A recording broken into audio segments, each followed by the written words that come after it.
Hi there, I'm Sherry. In the past, I was a marketing manager and I loved my creative job and the fantastic social life. However, the pandemic lockdown forced me to become a minimalist. I minimized many unessential items from my life, including my hair. I chose minimalism not for aesthetic reasons, but as a way to push back against overconsumption and reduce my impact on the earth. I started engaging in swaps and DIY instead of buying new items. I even tried composting, but this sustainable lifestyle isn't widely accepted in China.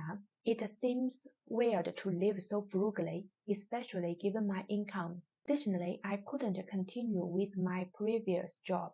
It is impossible to live as a minimalist while selling consumerist lifestyle. So I quit my job and returned to university. I packed only essentials, about 20 kilograms, and arrived in Adelaide. To my surprise, I discovered that Adelaide has numerous op shops, and buying second-hand items is quite popular here. In no time, I realized that I truly belong here. In this video, I will showcase my second-hand treasures, introduce platforms, and share useful tips. I am an international student living in Adelaide, and I will provide insights into my studies and life here. Please subscribe my channel. The first platform I used was Facebook. On Facebook, you can find an icon looks like a marketplace. Many second-hand items are being sold in your targeted location, including properties for rent. You can search using keywords for whatever you need. In my first week in Adelaide, possible due to jet lag, I felt quite dry, so I wanted to buy a humidifier. Then I found a good deal on Facebook. It was my first time taking a bus alone, and it took me quite a while to pick out the right direction. Luckily, the seller was a friendly Hong Kong lady, so we could communicate in Mandarin, which made me feel at ease. However, I made a silly mistake. Since I wasn't familiar with Australia currency, I didn't bring enough cash. The price was $20, but I only had 15, and my bank account wasn't active yet. But the lady accepted it. Yet unfortunately, the humidifier broken a few months later. I had to throw it away. Another interesting thing about Facebook is that there are many items advertised as free. Sometimes they aren't truly free. However, one of my friends got a completely free bike from Facebook. What's even more amazing was that he didn't have any means of transportation to pick up the bike, so the seller delivered it for free. It changed my perspective on free items on Facebook, but you do need luck and time to identify them. There are over 200 op shops in Adelaide, and there are a treasure trove of great deals. I knew a guy who bought a brand new suitcase for just $5 and a backpack for $3 from an op shop, and a lady whose daughter-in-law found her wedding dress from an op shop just $20. Can you imagine a bride wearing a second-hand wedding dress? I visited many op shops in the city, and the items there look trendy, but the prices aren't very budget-friendly. But when I went outside of the city, I managed to get this hoodie for only $7, and it looks good quality. So tips, if you want a better price in op shops, just go outside of the city. Next up is swapping activities. There is a regular event hosted every 3 months in Adelaide, and I've attended twice.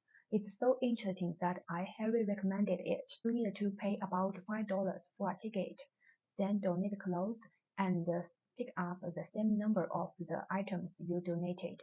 I found it easy to try out some new styles in this city. Other participants and staff also encouraged me to try something different. Don't worry, if you don't like it, just bring it back next time and select something else.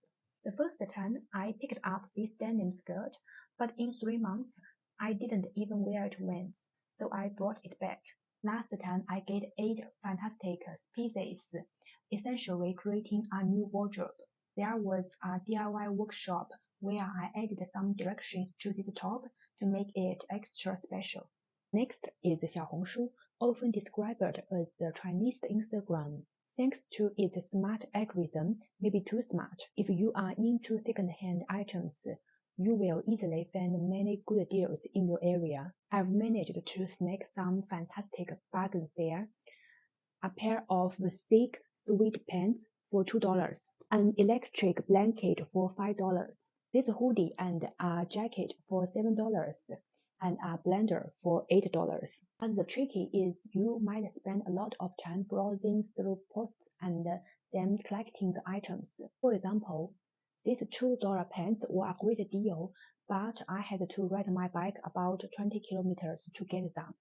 Since I am a slow cyclist, it took me over an hour. On my way back, I couldn't help but wonder, did I waste time and energy just to save money? The answer depends on your goals. If just for saving money, it wasn't a good deal. But for me, it aligns with my value. If I hadn't bought them, they might have ended up in a landfill. Now I will be wearing them for the next 3 or 5 winters, even longer.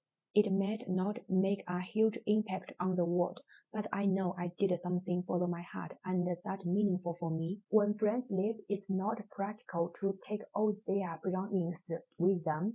I have a friend who moved to Perth in August, and I happened to be her only female friend here. She gave me a bunch of female items that she couldn't take them along, pants, clothes. However, my friend apologized 1,000 times for leaving these second-hand items to me. I kept reassuring her that I didn't mind at all. Maybe here is a tip for you. Tell your friends that you are more than happy to take their leftover when they are leaving. It can make your friends feel less guilty and embarrassed. The owner of garage sales may post information on Facebook group or put up a sign by the road. I've come across several times when I cycled, but I didn't make any purchase. But I've heard stories of friends finding amazing deals at garage sales in Adelaide, like a big tent for $10 and a brand wallet for $5.